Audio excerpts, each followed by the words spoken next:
I get a grade 4 spondylolisthesis, so I start writing, and I was like, did you just say grade 4 spondylolisthesis? I find that's extraordinarily important to warn them about it, because who's going to do rehab, especially with TikTok brain nowadays, right? Who's going to do exercises for 2 months and not notice a difference? If you get hit at a stoplight, like, you could be paralyzed, quadriplegic, like, this is very serious.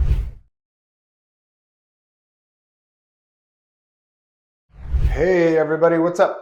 Physical therapist, Dr. Ryan Whelton, coming to you from just outside of the Tampa Bay area. If you are new to following me, I'm a physical therapist. I treat the chronic pain world. So the vast majority of my patients come in and they tell me, I've failed physical therapy, chiropractic, injection, surgery, MRIs, you name it. They're just so frustrated. So I treat the chronic pain world, and I've learned to get exceptional results within that patient population, as seen in my published papers on my website, wheltonmethods.com. I published Root Cause of SI Joint Dysfunction in 2020. I published a paper called Root Cause of Sacral Torsion Shear, Anterior Sacral Tilt. And I published Root Cause of Plantar Fasciitis. And then I published shoulder differential diagnosis of posterior impingement of the shoulder. I also outlined there what I propose to be the root causes of these conditions, with diagnostic procedures and everything that you can try out, and it's free online. I just submitted a paper called Root Cause of Carpal Tunnel Syndrome that I submitted to the Journal of Practical Pain Management, that was accepted and should be out sometime in August. So we'll see, but I'll put that on my website the moment it is out. I also outline 4 other conditions in there, and I propose that is either exacerbating or causing those issues. So anyways, like usual, there are protocols with me. They're practical, so you can just apply them and, see. But I'm generally not worried when someone comes in with these conditions about helping them relieve their pain type thing and getting them better. And if you want to take my courses, my courses are online. I have my rehab results course, which is my orthopedic protocols that I do in here that help me get exceptional results with my patients. I give you my exercises I do, sets, reps, everything. I just put it right there and said, this is what I do. I have my myofascial course, which helps me relieve pain usually immediately in my patients. I mapped connections in the body that exist at certain joint angles and angles of pressure. I put them in maps. You can download that course. And then I have my sciatica cervical radiculopathy course, where I use it to stimulate a circuit of points to relieve sciatica and cervical radic. For the majority of my patients, it helps with. And then I also have my business course, where I teach you to open and run what I call, chronic pain results, clinic type thing.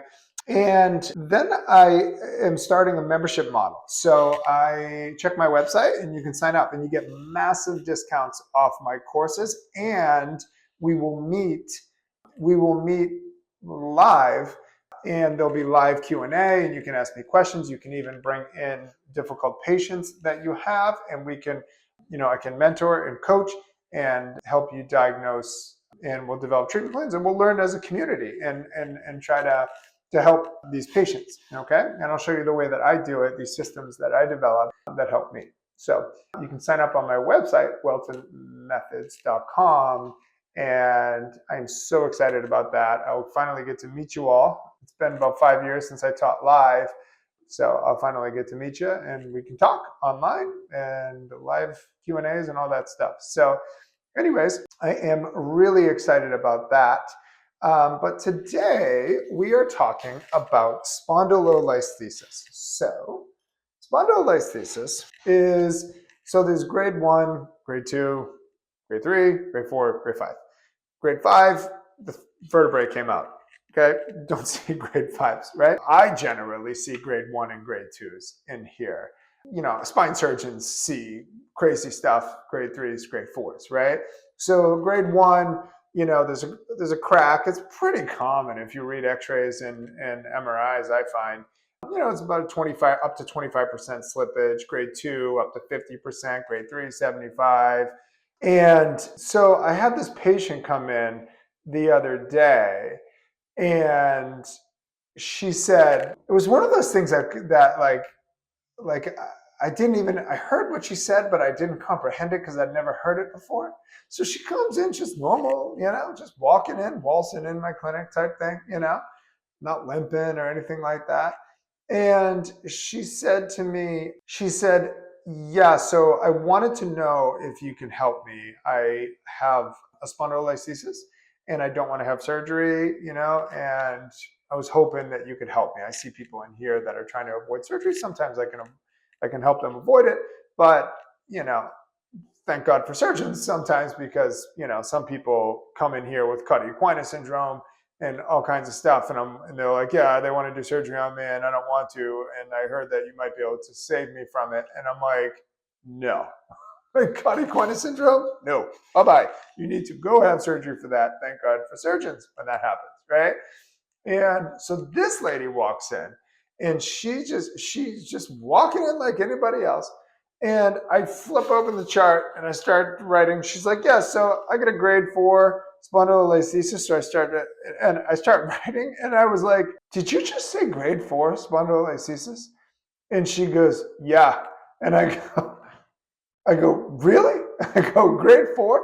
And she goes, yeah. She goes, yeah, it's kind of like hanging off. She was talking about her vertebrae, like hanging off. And I'm like, I don't think I've ever heard someone tell me that, that walked into a physical therapy. They usually stopped at the surgeon's office and said, no, you need surgery. Like, you become paralyzed from that, And she goes, yeah, you should see the thing. It's hanging off. And I'm like, I bet. And I'm like, have you talked to a surgeon? And she's like, yeah, they want to do surgery, but I don't want to do it. And I'm like, yeah. I'm like, no. She's like, I was wondering if you could prevent this, and I'm like, no. I'm like, you need surgery on this. This is not something that I can prevent. This is a structural issue. This is very serious, and I'm like, do you have any symptoms in your legs, like weakness or nerve symptoms? She's, yeah, my legs go numb and they tingle. And I'm like, that's it? And she's like, yeah. And I'm like, wow, it was something. It was one of those things that, like, I've been doing this 20 years and people just come in, they start talking, and you start writing stuff down. But it was one of those things I looked up and I'm like, did you just say grade 4 spondylolisthesis? Like, thinking like that she got it wrong and it was actually a grade 1 type thing, and no, it was grade 4. Anyways, I referred her to a surgeon that I respect in the Tampa Bay area, who's good, very conservative, and an excellent surgeon. So spondylolisthesis, the spondylolisthesis not grade 4s. We're talking about grade 1 and grade 2 spondylolisthesis, okay, is what we generally see, or I generally see in here, okay? And they usually hurt an extension, I find, right? They extend back, and they point over a vertebrae, I find, with these patients in here. They point over a vertebrae, oh, it hurts in here. Extension athletes, volleyball players, gymnasts can get it, or just the general population. I've seen it, countless times, and just moms and dads and, that kind of thing. But it's a structural issue, which makes it very difficult to help, right? So there's a crack going on, right? And that causing the slippage, right? And so for the grade 1s and grade 2, grade 3, grade 4, I'm not even going near that, like that person, like, I could paralyze you. No way am I touching this, with that had the grade 4. But the grade 1 and 2s, if you think about it, they hurt an extension. They're not having surgery on grade 1 and 2. Surgeons usually don't do that, I find. So they hurt an extension, right? So what's extension? Extension is that right there. So if they hurt an extension, what I try to do is create a posterior pelvic tilt. So I stretch their hip flexors and strengthen their hamstrings and try to create that so they have a decreased lumbar lordosis, which would be that, kind of straight like that, straighten it out to help them. Now, they're still going to have the crack, but if they feel better in flexion, which they do, and they hurt in extension, then you try to promote flexion. Or if you can't promote flexion, try to flatten the spine. Especially if they have a hyperlordosis, it kind of helps your cause. Because if they have a hyperlordosis, it like gives you something to work with type thing, you know? So, but what I tell people when I put people on I published in my root cause sacral torsion shear paper on my website, wheltonmethods.com, about how to create the posterior pelvic tilt, or how I create it, but I tell my patients that it takes like 8 weeks. When I take somebody out of a hyperlordosis of the lumbar spine, I tell them that it takes about 8 weeks, I find, to start noticing a difference. So I find that's extraordinarily important to warn them about it, because who's going to do rehab, especially with TikTok brain nowadays, right? Who's going to do exercises for 2 months and not notice a difference, right? You know, I mean, that's an extraordinarily difficult sell, right? So what I do is, like, normally, like in my patients, they'll have SI joint, and I'm like, 2 to 6 weeks, most of my patients start noticing a difference, good days, bad days, that type of thing. But when I throw in the posterior pelvic tilt protocol, I make sure I tell my patients that it usually takes 8 weeks in my patients to start noticing a difference in symptoms. Like, let's say they have an achiness across their back because they have a big sway back, right? So they're just resting on facets. I actually republished it in my papers, reread my papers, and I republished it. Plus, I go over in my rehab results course my orthopedic protocols that when they have a big sway back, their facets are just sitting on each other. And I find you can get this achiness in your back, and x-rays, MRIs can be normal because there's nothing really, wrong. For a lot of these people I find are like 20 that come in here, and they get this achiness in their back. But then when you trace their back, your hand goes all the way in like that because they got a big hyperlordosis, right? So you're trying to create a posterior pelvic tilt, with that. And that's what I do for listhesis patients, spondylolisthesis patients, is I try to get them out of this to that, okay? So that would be strengthening the hamstrings, stretching the hip flexors. Now, one of the things that I make sure I don't do is exacerbate the pain. I find that in my protocols, if I start putting my patients in pain, the whole thing takes longer, with the exception of post-surge, right? If someone's going to knee replacement, you got to bend it. Rotator cuff, post-surge, rotator cuff stuff. That hurts. But outside of that, frozen shoulders, unfortunately, you got to stretch the thing, right?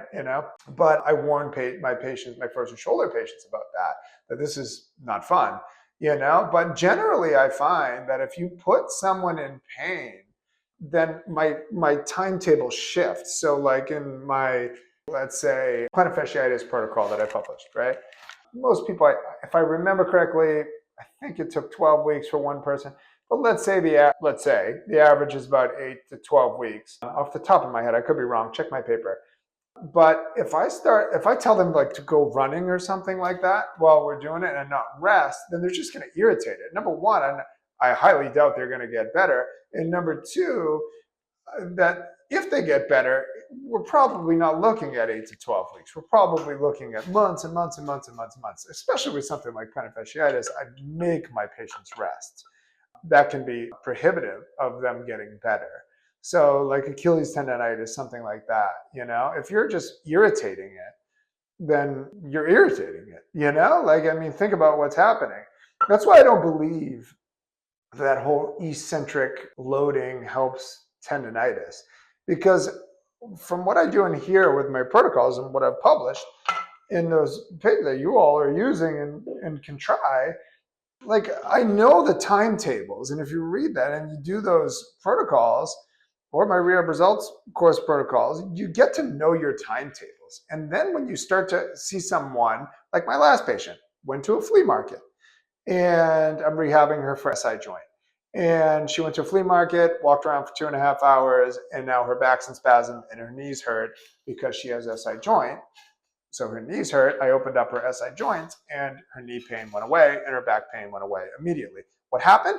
She had a spasm and further spasmed her out flares. Okay. Sometimes if it gets severe enough, I just shut them down. I'm like, no, you gotta stop. You gotta stop. Give it 1 to 3 weeks. Let her calm down. We'll start again. And that I find usually happens from stress, usually long car rides in my patients. When they get on airplanes, vacation sleeping in different beds, they'll say, for SI joint, they'll flare it up. I live in Florida, so when someone goes to Disney World, I swear in my mind, silently, I'm like, oh man, they're coming back jacked up. Because they're just walking all day long, and they already got SI joint rehab going on, and they got unstable SI joints, so they're just shearing it. And I would say, if I had to guess, I would say 80% of my patients that go to Disney World come back jacked up.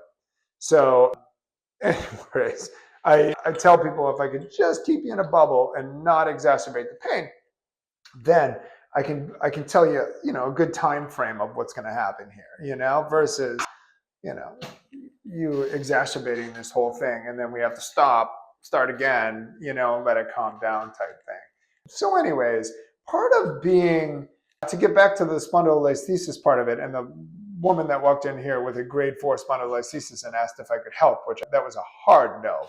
Absolutely not. I'm not going near that. And nobody should go near it, in my opinion. Is part of being a good clinician is to know your limitations and to know that, I'm not touching cauda equina syndrome. Never will I ever touch that. You need surgery, and thank God for surgeons.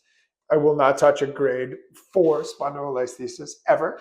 And then sometimes, like I have these patients, so, doing what I do for a living, people apparently know me in the area, and they come in here and they're like, I heard, you can prevent surgeries type thing. And, and I don't want to have this surgery or that surgery. And they'll have like a herniated disc, let's say, in their neck, right? And it'll be abutting the thecal sac. Now, to me, abutting the thecal sac is very different than indenting the spinal cord, especially in the neck, right? So they're abutting the thecal sac, it's going straight back in the outer lining of the spinal cord. But when it starts to indent the spinal cord, that's a different game. And I remember several patients that sat across from me and they're like, no, I don't want to have surgery. I want you to fix this. And I'm like, and it was indenting their spinal cord. And they had like 3 myotomes that were weak in their arm. And I'm like, no, I will not, I cannot fix this, And I'm like, this is very severe. And a lot of my patients will tell me that their surgeon will say, when it starts indenting the spinal cord, like, you're the type of person that at a stoplight gets hit and becomes quadriplegic, or if it's high enough, will die, because it stops their breathing, right? Their diaphragm. And I remember this one patient that sat here and she was arguing with me. No, I don't want to have the surgery. I'm like, look, my job is to prevent surgeries as a physical therapist. I'm like, I will not rehab this. I could paralyze you. Like, she had 3 myotomes that were significantly weak, indenting her spinal cord, And I'm like, no, you need to go talk to a surgeon. Well, I did that. I don't want to do it, And she's just help me type thing. She's like arguing with me, And I'm like, no. And then finally I said, when a disc pushes into the spinal cord like that, it's very, very, very intricate. And I said, if you get hit at a stoplight, I'm like, you could be paralyzed, quadriplegic, like, this is very serious. And at that point, she got it and was like, okay, all right, I understand, And I think she had heard that before by a surgeon, but that usually gets them thinking like, oh, well, maybe I should start thinking about surgery type thing, So like I said, part of being a good clinician is to know when things are out of your league. As primary care providers, we have to know when things are out of our league. And a grade 4 spondylolisthesis is out of my league. Equina syndrome is out of my league. And when discs start indenting the spinal cord, I generally don't touch it. Anyways, that's with myotome weakness and all the symptoms that can go on with that. Absolutely not. Won't go near it. anyways, that's that. But yeah, that was the first time in 20 years, I believe, that someone walked into my clinic with a grade 4 spondylolisthesis. And I thought she had misspoke, because she just walked in like it was nothing. Like, no, you need to go have surgery. Okay. Anyways, peace. Love you all.